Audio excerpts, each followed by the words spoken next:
welcome to day 2 that has so far been a disaster. So, well, the night has been a disaster. So we were waken up at 2:30 by a loud bang because our kitchen window that was just, sort of opened a little bit got all of a sudden open because of the gust of the wind, and unfortunately I have put my rose liquor that I was working on from the rose petals and on the windowsill, and the window just crushed it into the floor, and the entire bottle was just broken into 1,000 pieces. Pieces ended up in the hallway, all over the kitchen. It was awful. So at 2:30 in the morning, I was cleaning my kitchen from glass and from rose liquor. Yay! It went all over the floor, the cat's food, so I had to change her food. I have to make sure that she doesn't help me while cleaning it, because she was trying to help me because it was around her food. So I think she thought that I was giving her some more food. And yeah, so that was fun. And to top everything off, I was trying to make homemade yogurt. So guess what happened? My yogurt machine broke. I put the yogurt before going to bed, as I usually would. Put everything into the machine. All fine. It seems that the thermostat got messed up. And anyway, the machine, instead of making yogurt, boiled the milk. Well, not necessarily boiled, but it got over 60 degrees centigrade, and you want to keep it in 40 degrees centigrade so in order to make yogurt. So basically the milk and all of the yogurt culture got sterilized. I mean, what else could go wrong? Let's see. The first thing that I'm going to concentrate on are lemon decorations, because they do need some time to dry out. At least 8 hours of drying time. I don't dry them in the oven and let them air dry, because that's how they keep their color. Otherwise they might end up being more brown. So what I do is I thinly slice the lemon, as thin as I can, and remove all of the seeds from the lemon slices.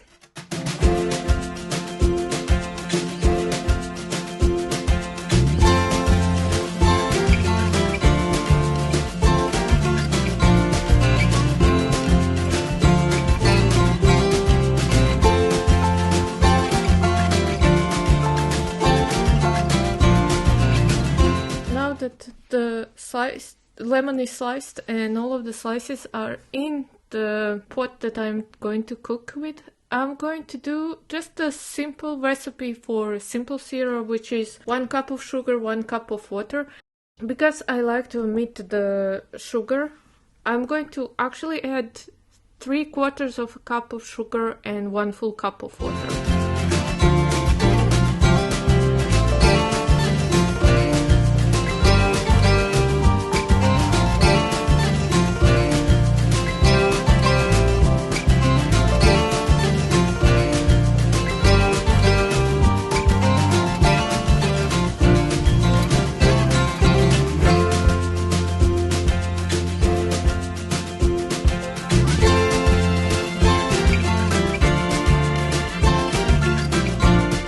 Next, I'm going to start with the cream. I'm doing something that is called the German buttercream. So with German buttercream, it starts with the pastry cream, And I use full eggs for this because I don't like to waste the egg whites, but you could also just use egg yolks. And into my eggs I'm going to add the flavoring that is lemon paste and also some vanilla paste, because usually I add vanilla paste in almost anything. All of the desserts have at least a little bit of vanilla. Now I'm going to just whisk the eggs and the paste so that they combine a bit. And I'm going to add 3 tablespoons of sugar. And I'm also going to add 2 tablespoons of xylitol, since I'm constantly trying to reduce the sugar. So everywhere that I can switch sugar for something else, I'm going to switch the sugar for something else. The only important thing is that I keep the ratio such that the taste does not change.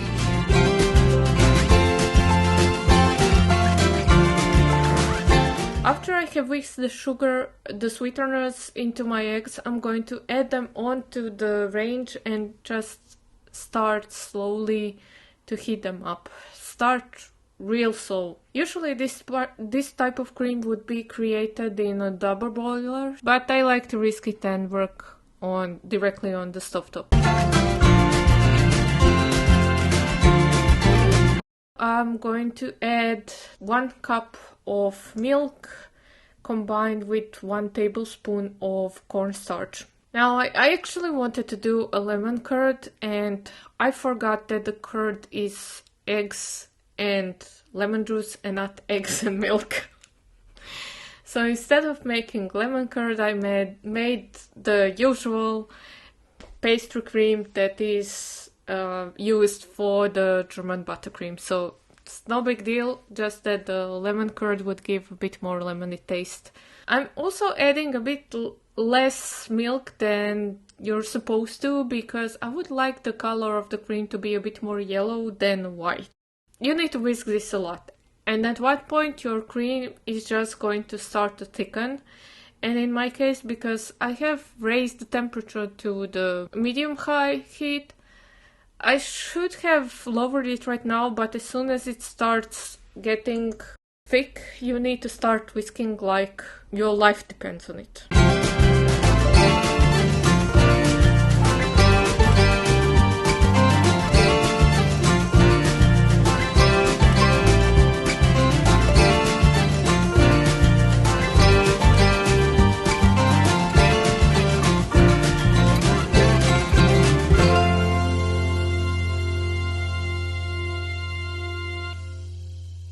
It's not even, but if you whisk super fast, you will see that at time it's going to just smooth out. The lumps will disappear. And also make sure that you taste it, just in case that it needs a bit more cooking time so that the starch cooks out. And soon my cream was done. Now since it still looked a little bit lumpy to me, not a lot, but I wanted to make it super smooth, I decided to pass it through the sieve, and this just takes care of all of the big lumps if there are any, and the small lumps, they also get broken up so that your cream is more smooth than it was before. It does take a bit of time, but it's not really that much of an issue to pass it through the sieve.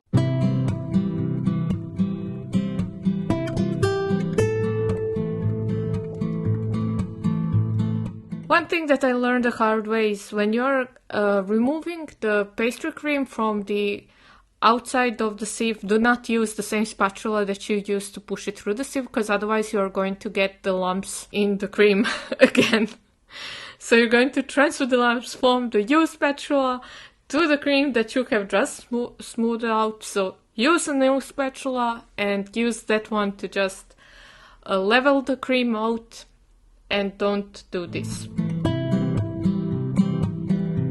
And now what I discovered is that if I just put the lid on like this and I leave the cream on the side, it won't form a film at top, so I don't need to use the cling foil to make the pastry cream. When my cream was done, so were my lemon slices.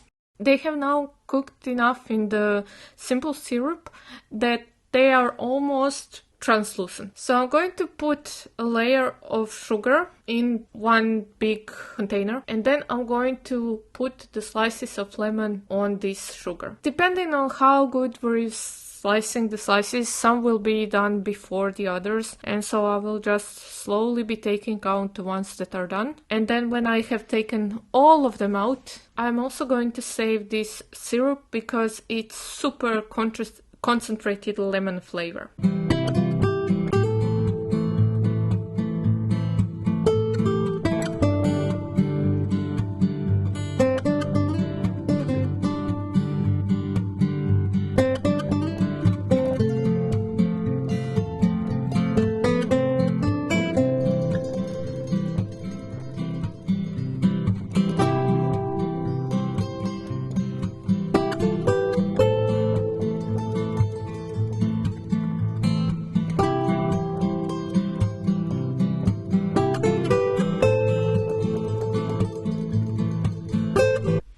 Next thing on my agenda was to start preparing the food and stuff for the grill. So with zucchinis, I want to make a grilled zucchini salad. And for this, I have to slice the zucchini. So I'm just slicing it 2 to 3 millimeters because I do not like a thick zucchini, especially not in the salad. And I have yellow and green zucchinis so that my salad is looking a bit more flamboyant. Colorful.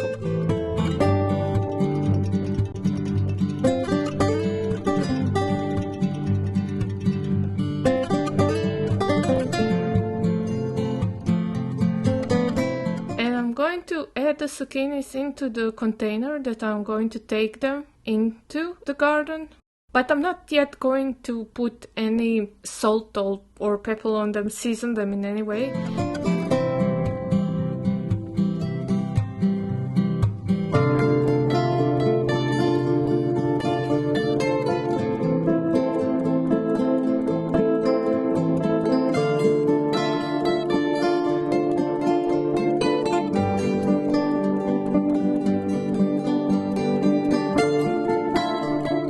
Next on my agenda is marinated feta cheese.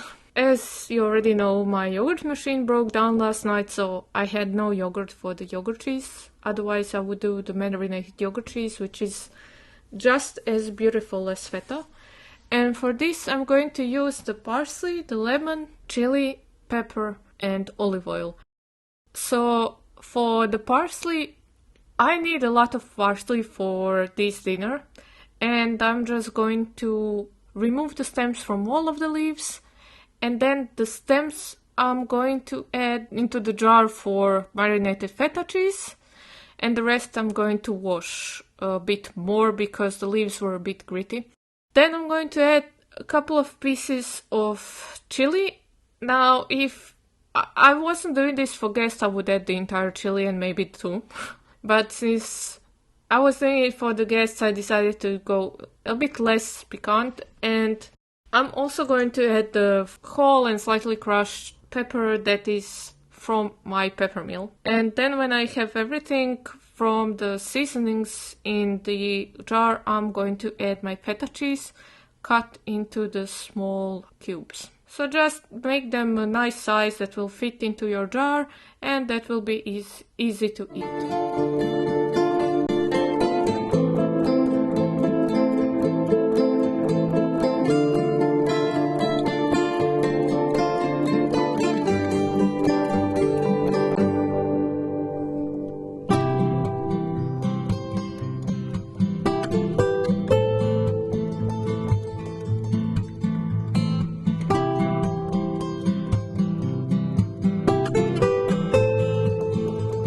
When everything was in the jar, I topped it off with high quality olive oil.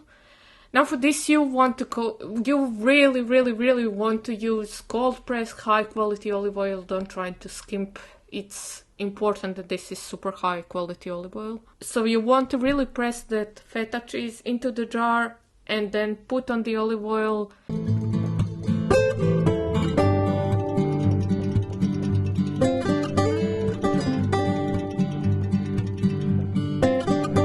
And this is how it looks like. You can also take it to someone if you're going on a dinner party as a hostess present. It is really, really tasty. The next on my agenda was to make lemon chicken tenders.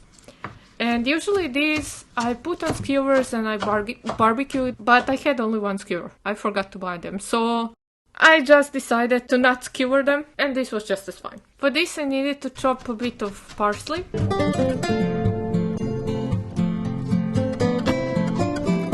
And now I'm going to prepare my chicken tenders the way that I prepare them, which is to cut out that little tendon and silver skin that are in the middle of the small chicken tender. This is something that I don't like to have in my chicken tenders, because even if you cook the chicken tender through, it can still be a bit, tough. But no worries, this isn't going to be wasted. It's going to be my cat's meal for her birthday as well, because we have birthdays on approximately the same day. She's now 10 years old. So happy birthday, Antoinetta.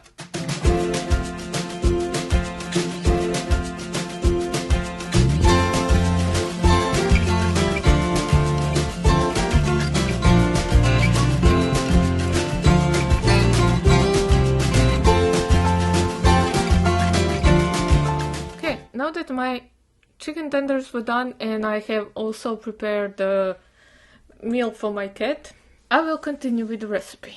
Usually in this marinade you would put olive oil, garlic, parsley, lemon juice, salt, pepper and a little bit of cayenne. But one of my guests is allergic to garlic, so I will omit garlic in everything that I do today.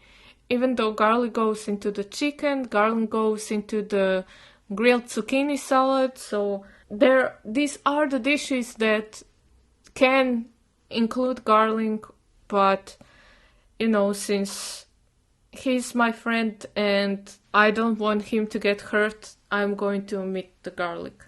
When you're doing a dinner party, just make sure to ask your guests if they have some food intolerances or allergies, and I like to then prepare the same meal for everyone, so that I don't have to do extra meals, and secondly so that this person doesn't feel excluded.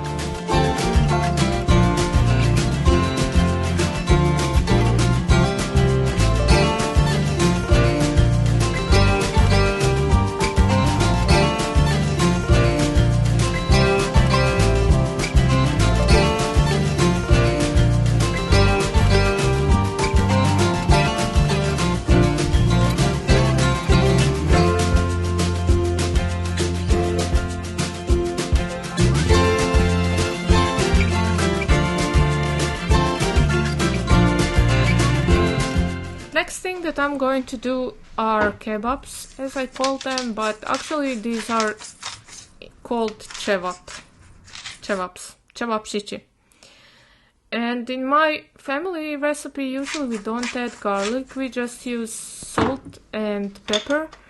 And I'm going to add cayenne pepper because we really like cayenne pepper.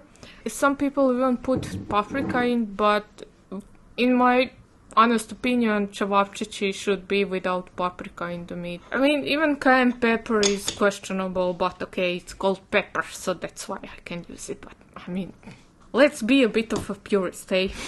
Then I'm going to just massage the meat until it's all combined.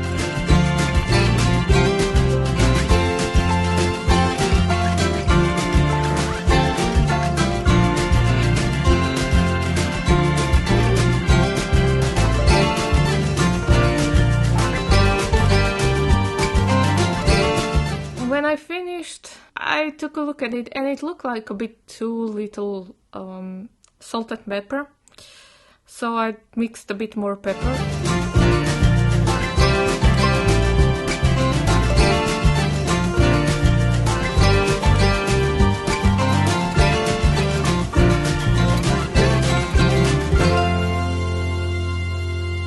And then what I do, I just take a little bit into my hands and then just roll it up a couple of times so that it creates like a smooth surface. and this surface will hold the juices in and your chawaps won't use that much of their juice. Since I wasn't able to ask for a custom mix of meats, I had pork and beef mix. It's this o'clock and I'm finishing because I'm too tired. I didn't yet get the chance to decorate the cake, but I can do that tomorrow, and I have to make the salads but all of the meat and everything is prepped, so good night.